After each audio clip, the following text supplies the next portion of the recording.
ہر جنتی کے گھر سے نیچے سے نکل رہی ہیں. اہل جنت کو ہر قسم کے لذیذ کھانے ملیں گے، جو چاہیں گے فوراً ان کے سامنے موجود ہوگا. پانی کی خواہش ہوگی، جتنی خواہش ہوگی اتنا ہی ان کے مطابق پانی، دودھ، پاکیزہ شراب اور شہد کے کوزے خود بخود ان کے ہاتھوں میں آ جائیں گے. جنت میں کوئی نجاست نہیں ہے، نہ گندگی ہے، نہ تھوک ہے، نہ ریت ہے، نہ بدن کی میل ہے. سنو، ہر جنتی کے لیے کم از کم 10,000 خادم ہوں گے. ہر خادم کے ہاتھ میں چاندی کا پیالہ ایک ہوگا، دوسرے ہاتھ میں سونے کا پیالہ ہوگا. ہر پیالے میں طرح طرح کی نعمتیں ہوں گی. جنتی شخص نعمتیں کھاتا جائے گا، لذت بڑھتی جائے گی. یہ بھی بڑی کمال کی بات ہے، سمجھدار لوگ سمجھیں گے. بڑی بھوک لگی ہو سکتا ہے ابھی بھی لگی ہو کسی کو، تو بات جلدی سمجھ آئے. بڑی بھوک لگی ہو اور آپ کی پسندیدہ چیز آپ کے سامنے رکھ دی جائے. جو لذت پہلے دوسرے چوتھے نوالے میں ہے وہ چھٹے ساتویں میں نہیں رہتے ہیں. 8-10 نوالوں کے بعد تو نارمل ہو جاتا ہے، کیونکہ اب پیٹ بھرنے لگ گیا ہے. اب وہ لذت نہیں ہے، اب صرف بندہ کام پورا کر رہا ہے کہ چل کھانا کھا رہا ہوں، کھا تو. لذت شروع کے نوالوں میں تھی. جنت میں ایسا نہیں ہوگا. فرمایا جتنا کھاتا جائے گا اس میں لذت جو ہے وہ بڑھتی ہی چلی جائے گی. ہر نوالے میں 70 ذائقے ہوں گے، ہر ذائقہ پہلے سے جدا ہوگا. جنتیوں کے لباس پرانے نہیں ہوں گے، ان کی جوانی فنا نہیں ہوگی، ہمیشہ ہمیشہ جنت میں رہیں گے. اللہ اکبر. سنو کتنے خوش نصیب ہوں گے جن کے اعمال نامے نیکیوں کے بھاری ہو جائیں گے. فَأَمَّا مَنْ ثَقُلَتْ مَوَازِينُهُ فَهُوَ فِي عِيشَةٍ رَاضِيَةٍ. مزے. اتنا کہ قرآن ڈرا رہا ہے، سمجھا رہا ہے زندگی کیسے گزارنی ہے. سنو، وَأَمَّا مَنْ خَفَّتْ مَوَازِينُهُ فَأُمُّهُ هَاوِيَةٌ. پھر وہی انداز، وَمَا أَدْرَاكَ مَا هِيَ. تم نے کیا جانا حاویہ کیا؟ نارٌ حامیہ. قرآن کہتا ہے بہرحال جس کے ترازو ہلکے پڑ جائیں گے اس کا ٹھکانہ حاویہ ہوگا. کیا معلوم وہ کیا ہے؟ فرمایا ایک شعلے مارتی آگ ہے.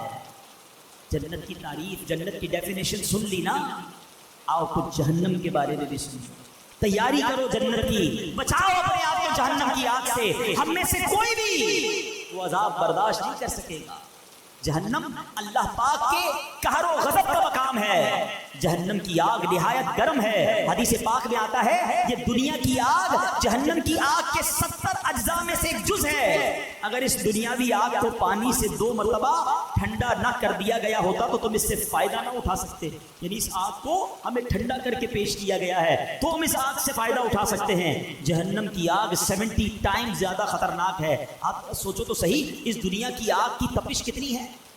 خالی دنیا میں چولہے کی آگ نہیں ہے، ایسی آگ ہے جب آتش فشاں پڑتا ہے تو بتایا جاتا ہے کتنے ہزار فارن ہائٹ وہ آگ نکلتی ہے، لوہے کو پگھلا دیتی ہے، شہروں کے شہر تہس نہس ہو جاتے ہیں. اتنی خطرناک آگ دنیا میں موجود ہے. اور جہنم کی آگ اس سے 70 گنا زیادہ خطرناک ہے. دنیا کی آگ اللہ پاک سے دعا کرتی ہے کہ اللہ پاک مجھے جہنم کی آگ میں دوبارہ نہ لوٹانا. آگ پناہ مانگتی ہے جہنم کی آگ سے.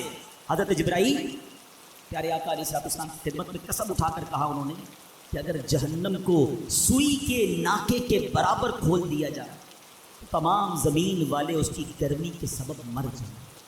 روایت کے مطابق جہنم کی آگ 1000 سال تک دھکائی گئی، یہاں تک کہ وہ سرخ ہو گئی. پھر 1000 برس تک دہکائی گئی، یہاں تک کہ سفید ہو گئی. پھر 1000 برس تک بھڑکائی گئی، یہاں تک کہ سیاہ ہو گئی. اب وہ نری کالی سیاہ ہے جس میں روشنی کا نام بھی نہیں. کون جا سکتا؟ کیسا شیطان مردود ہے، نہ جنت کا شوق بڑھانے دیتا ہے نہ جہنم کا خوف آنے دیتا ہے. کرونا وائرس کا خوف ہے، دیکھا نہیں ہم میں سے کسی نے. لاکھوں کروڑوں لوگ ہیں دنیا میں، چند لوگوں کو ہوا، ساری دنیا پریشان. مگر نبی پاک کے سچے وعدے، قرآن کی میں آیتیں سنا رہا ہوں کہ سنو، اعمال ناموں میں گناہ زیادہ ہوئے نا تو جہنم میں جاؤ گے. اور جہنم ایسی ہے، کون اللہ کو راضی کرنے والی زندگی گزار رہا ہے؟ کون حرام روزی چھوڑ رہا ہے؟ کون شراب سے دور بھاگ رہا ہے؟ کون نافرمانیوں سے دور جاتا ہے؟ حرام دیکھ رہے ہیں، حرام کھا رہے ہیں، حرام سن رہے ہیں، نمازیں قضا ہو رہی ہیں. سوچو کدھر جا رہے ہیں. یہ شیطان نے کیسی غفلت کی چادر اڑا دی ہم پر. کیوں نہیں تیاری کرتے اس جنت کی؟ دنیا کی 50 60 70 سالہ زندگی کو کچھ دنوں کے لیے صبر کے ساتھ گزار لو. جنت کی نہ ختم ہونے والی زندگی تمہارا انتظار کر رہی ہے. سودا کر لو نا اپنی جان کا. دنیا میں اگر آپ کو کوئی کہہ دے یا تمہارے پاس 1000 روپے ہیں مجھے دے دو، اس کے بدلے میں تمہیں 1 ارب روپے دے دوں گا، بندہ کہے گا بالکل لے لو، بالکل یہ تو کمپیریزن ابھی بھی دنیا میں بنتا ہے، مگر جنت اور دنیا کا کوئی کمپیریزن نہیں، مگر سمجھانے کے لیے کہ اے بندے 50 60 70 سال میری فرما برداری میں گزار لے، نہ ختم ہونے والی جنت کی ابدی نعمتیں میں تجھے عطا فرما دوں، مگر ہم اس سودے کے لیے تیار ہی نہیں ہو رہے، ہم اپنے آپ کو تیار ہی نہیں کر پا رہے۔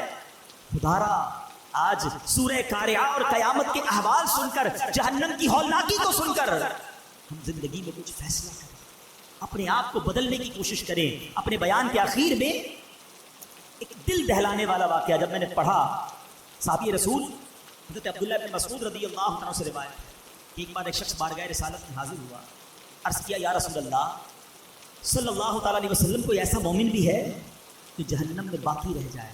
ذرا غور سے سنیے، ہو سکے تو سر جھکا کر سنیے۔ فرمایا ہاں، ایک شخص جو جہنم کے گہرے گھڑے میں ہوگا اور اونچی آواز سے یا حنانو یا منان پکار رہا ہوگا، اس کی آواز بلند ہوگی، اس آواز کو حضرت جبرائیل سنیں گے، کہیں گے العجب العجب، عجیب بات ہے، عجیب بات ہے۔ پھر حضرت جبرائیل علیہ السلام اللہ عز و جل کے عرش کے سامنے حاضر ہوں گے، سر سجدے میں رکھ دیں گے، اللہ پاک فرمائے گا ارفع راسک یا جبرائیل، اے جبرائیل اپنا سر اٹھاؤ۔ حضرت جبرائیل علیہ السلام سر اٹھائیں گے، اللہ پاک فرمائے گا جبرائیل تم نے کیا عجیب چیز دیکھی ہے؟ عرض کریں گے یا اللہ میں نے ایک آواز سنی ہے، کوئی شخص جہنم کے گہرے گھڑے میں یا حنان یا منان پکار رہا۔ اللہ پاک فرمائے گا جبرائیل مالک یعنی داروغہ جہنم کے پاس جاؤ اور انہیں کہو کہ وہ بندہ جو یا حنان یا منان پکار رہا ہے اسے جہنم سے نکال لاؤ۔ حضرت جبرائیل علیہ السلام جہنم کے دروازے پر تشریف لے جائیں گے، دستک دیں گے، حضرت مالک باہر آئیں گے، حضرت جبرائیل علیہ السلام انہیں اللہ پاک کا حکم سنائیں گے، حکم سن کر حضرت مالک علیہ السلام جہنم کے اندر جائیں گے۔ ہمارے پیارے آقا علیہ السلام نے فرمایا جیسے ماں اپنے بچوں کو پہچانتی ہے، حضرت مالک ایسے ہی جہنم کو پہچانتے ہیں، اس کے باوجود آپ یا حنان یا منان کہنے والے شخص کو تلاش نہیں کر پائیں گے۔ باہر تشریف لائیں گے، حضرت جبرائیل سے عرض کریں گے اے جبرائیل جہنم نے گہرا سانس لیا ہے، اس لیے کون سی چیز پتھر ہے، کون سی چیز لوہا ہے اور کون انسان ہے، اس کی پہچان نہیں ہو رہی۔ حضرت جبرائیل پھر اللہ کی بارگاہ میں سجدہ کریں گے، اللہ پاک ارشاد فرمائے گا اے جبرائیل سر اٹھاؤ، تم یا حنان یا منان کہنے والے کو کیوں نہیں لائے؟ جبرائیل عرض کرے کہ مولا داروغہ جہنم حضرت مالک نے بھی معذرت کر لی ہے، کہتے جہنم نے سانس لیا ہے، اس کی وجہ سے پتھر لوہے اور انسانوں کے درمیان کوئی فرق نہیں بچا۔ اللہ گویا سبھی جل کر جس کو کہنا کوئلہ بن چکے، کسی چیز کی پہچان نہیں ہو پا رہی ہے۔ اللہ پاک فرمائے گا جبرائیل مالک سے کہو میرا بندہ جہنم کے فلاں گھڑے میں فلاں کونے میں اس طرح پڑا ہوا ہے۔ حضرت جبرائیل جہنم کے دروازے پر جائیں گے اور حضرت مالک کو یا حنان یا منان پکارنے والے کا پتہ بتائیں گے۔ حضرت مالک جہنم کے اندر جائیں گے تو دیکھیں گے ایک شخص ہے، اس کے پاؤں اس کی پیشانی کے ساتھ اور ہاتھ گردن کے ساتھ بندھے ہوئے ہیں اور جہنم کے سانپ بچھو اس کے ساتھ لپٹے ہوئے ہیں۔ حضرت مالک اس کی زنجیریں توڑ دیں گے اور جہنم سے نکال کر حضرت جبرائیل علیہ السلام کے حوالے کر دیں گے۔ حضرت جبرائیل اسے عرش الہی کے سامنے لے کر حاضر ہوں گے، سر سجدے میں رکھیں گے۔ اللہ پاک فرمائے گا اے جبرائیل سر اٹھاؤ، جبرائیل علیہ السلام سر اٹھائیں گے۔ اب اللہ پاک اس بندے سے فرمائے گا اے میرے بندے کیا میں نے تیری بہترین تخلیق نہیں کی تھی؟ کیا میں نے تیری طرف رسول نہیں بھیجے تھے؟ کیا ان رسولوں نے تمہیں میری کتاب نہیں سنائی تھی؟ کیا میرے رسولوں نے تجھے نیکی کا حکم نہیں دیا تھا؟ تجھے برائی سے منع نہیں کیا تھا؟ تو بندہ ساری باتوں کو مانے گا، اقرار کرے گا یا اللہ تو نے میری بہت اعلیٰ تخلیق فرمائی، تیرے رسول بھی تشریف لائے، انہوں نے تیرے احکام بھی سنائے۔ اللہ پاک فرمائے گا پھر تو نے فلاں فلاں گناہ کیوں کیے؟ عرض کرے گا یا اللہ میں نے اپنی جان پر ظلم کیا جس کی سزا میں مجھے جہنم میں ڈال دیا گیا، اللہ اس کے باوجود میری امید نہیں ٹوٹی، مجھے تیری رحمت سے امید تھی، اسی لیے میں یا حنان یا منان پکارتا رہا۔ مولا تو نے اپنے فضل سے مجھے جہنم سے نکالا ہے، یا اللہ مجھ پر رحم فرما دے۔ اللہ پاک فرمائے گا اے فرشتوں گواہ ہو جاؤ میں نے اس بندے پر رحم کیا اور اسے معاف کر دیا۔ رحمت دا دریا الہی ہر دم وحدہ تیرا، جے قطرہ بخشے میں کب بڑھ جاوے عدل کرے تے تھر تھر کمبن اچھیا شاٹا والے فضل کرے۔ فضل کرے تو بخشے جا سکے، میں برگے نکالے تجھے واسطہ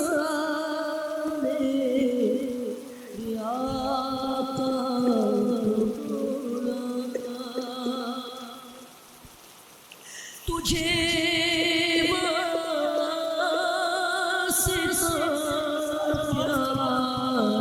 آج معاف کر، آج بخش دے یا حنان یا حنان سے مجھے یا حنان بچایا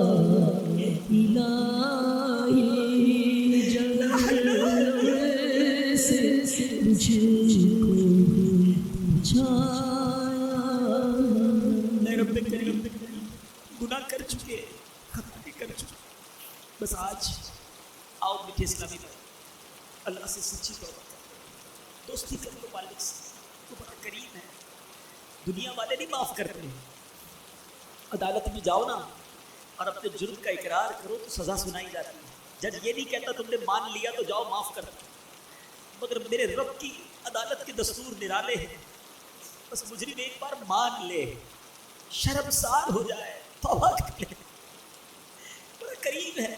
دیکھو نا میں نے اور آپ نے کتنی بار اپنی ماں کی بات نہیں مانی، مگر جب بھی ماں کے پاس گئے اس کے پیر پکڑ لیے، اس کو لجاجت کے ساتھ روتے ہوئے منایا، ماں نے سینے لگایا نا، رب تو کئی ماؤں سے زیادہ چاہنے والا ہے، اس کی رحمت تو چاہتی ہے ہم بخشے جائے، ہم کیسے اس عذاب کو سہ سکیں، ہم جہنم میں کیسے جا سکیں گے، ہم قیامت کی ہولناکی کیسے برداشت کر سکیں گے؟ بس ایک ہی طریقہ ہے کہ رب راضی ہو جائے، ورنہ ہمارے پاس کوئی آسرا نہیں ہے، ہمارے پاس اور کوئی طریقہ نہیں ہے، اگر اللہ ناراض ہو گیا نا پھر کچھ بھی نہیں بچے گا، رب راضی ہونا چاہیے، اور رب کی رضا یہ ہے کہ بندہ اس سے معافی مانگے، اس سے توبہ کرے اور آئندہ گناہ نہ کرنے کا پکا ارادہ کرے۔ آؤ میرے پیارے ساتھی بھائی، قرآن سنا ہے، رب کا کلام سنا ہے، جہاں رب کے غضب کو سنا ہے نا، وہ رحمان بھی بڑا ہے، وہ رحیم بھی بڑا ہے۔ پلٹائے بدکار ہوں بے حد ذلیل و خوار ہوں، مولا معاف کرو اللہ، معاف کرو۔ پلٹائے بدکار ہوں بے حد ذلیل و خوار ہوں، مغفرت